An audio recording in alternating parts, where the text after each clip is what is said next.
Beda dengan ilmu. Ilmu itu titik tolaknya akal. Iman itu titik tolaknya hati. Logika akal itu bisa berbeda dengan logika iman. Bisa jadi ada orang yang ilmunya dalam, imannya tipis atau tidak ada. Bisa jadi ada orang imannya kuat, pengetahuannya dangkal.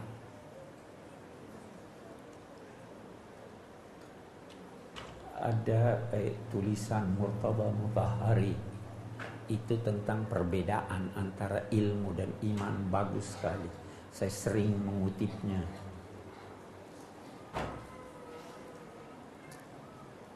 Iman itu menyelamatkan Anda dari petaka ukhrawi. Ilmu itu menyelamatkan Anda dari petaka duniawi. Ilmu itu hiasan lahir. Iman itu hiasan batin. Ilmu itu menyesuaikan Anda dengan lingkungan Anda. Iman itu menyesuaikan Anda dengan jati diri Anda. Ilmu itu mempercepat Anda sampai ke tujuan. Iman itu menentukan arah yang Anda tuju. Beda. Banyak lagi perbedaannya. Ilmu itu seperti air telaga, tidak jarang mengeruhkan pikiran pemiliknya. Iman itu seperti air bah, tetapi selalu menenangkan hati pemilik iman. Sangat mudah Anda mengubah pendapat ilmiah Anda, tetapi tidak mudah Anda mengubah iman dan kepercayaan Anda. Nah, jadi kalau kita berbicara tentang Rasulullah, kita bisa bicara dari segi ilmu. Kita bisa menggunakan tolok ukur akal yang objektif. Kita juga bisa berbicara tentang dari sisi iman kepada Rasulullah. Karena itu, seorang muslim yang terpelajar mestinya kagum 2 kali kepada nabinya.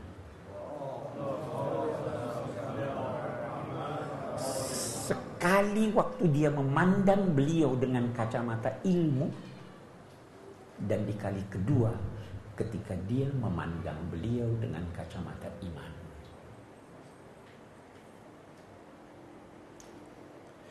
Orang-orang kafir yang hidup semasa dengan Nabi sebenarnya tidak mendustakan Nabi. Fa innahum la yukadzibuna. Akalnya ketika mereka gunakan, ini orang gak mungkin bohong. Ini orang tidak mungkin gila. Tetapi hatinya yang tidak mau percaya. Walakinnaz zalimina bi ayatillahi yajhadun. Kita sekali lagi ingin memandang beliau dengan kacamata ilmu dan juga kacamata akal.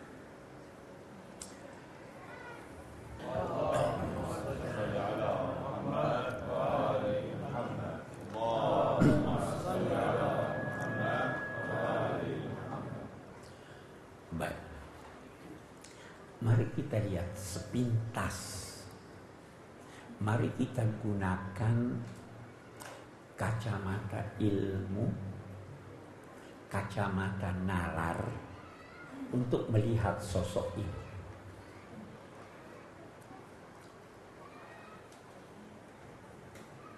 Saya ingin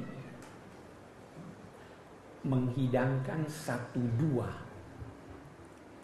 dari pendapat orang-orang yang tidak percaya pada dia.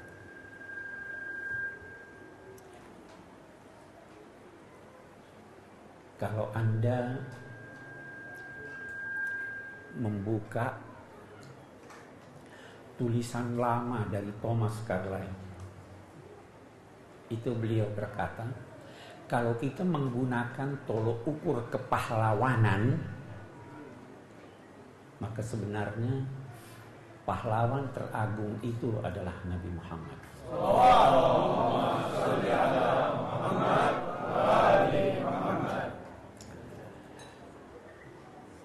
Seorang pendeta Kristen di Mesir, saya waktu masih belajar di sana, saya temukan bukunya, saya baca. Dia membandingkan antara Nabi Muhammad SAW dengan Nabi Isa.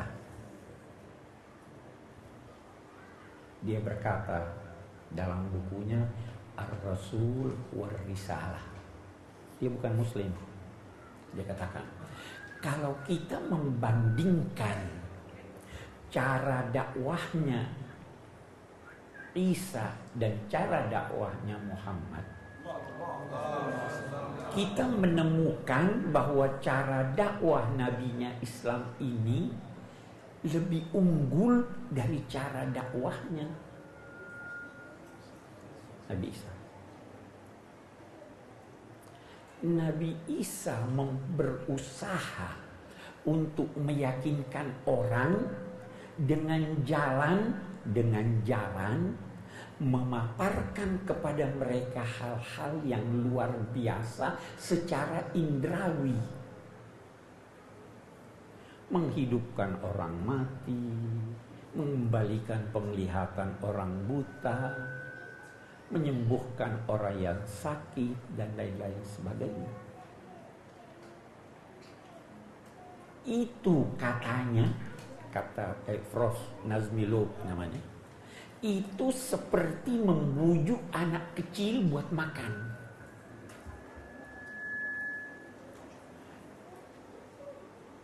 Saya tambahkan, anehnya pengikut-pengikut Nabi Isa itu yang memintanya kepada Isa. Kita baca di Quran, hal yastati'u rabbuka an yunzila 'alaina ma'idatan minas sama'.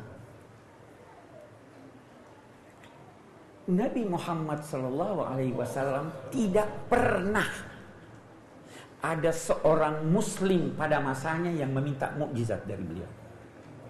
Kenapa? Sosoknya sudah kelihatan. Mahadza biwajhi kadzdzab. Muhammad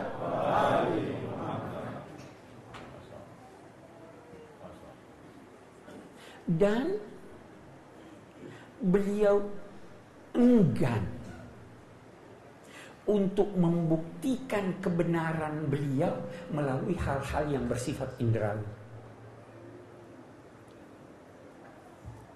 Kalau dimintai mukjizat indrawi, jawabannya qul innamal ayatu 'indallah wa innama ana nadhirun mubin. Baru dikatakan awalam yakfihim anna anzal. Apa belum cukup Quran? Fikirkan Al-Quran itu. Itu kata Prof. Nazmilov. Orang tidak percaya, tetapi membuka ini satu kenyataan. Oh, panjang uraian kalau kita ingin. Saudara baca tentu, walaupun di celah-celahnya, terkadang itu orientalis kalau menulis, terkadang nampaknya baik, tapi biasa ada di celah-celahnya juga racun-racun, hati-hati. Tapi ada hal-hal yang baik. Saudara baca Michael Hart, dia jadikan tolok ukur dalam mengukur tokoh-tokoh dunia adalah hasil karyanya. Tokoh ini dalam 22 tahun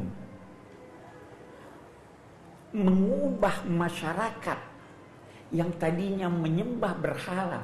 Berhalanya lagi, saudara tahu, bukan berhala yang indah-indah seperti berhalanya orang-orang Yunani. Dia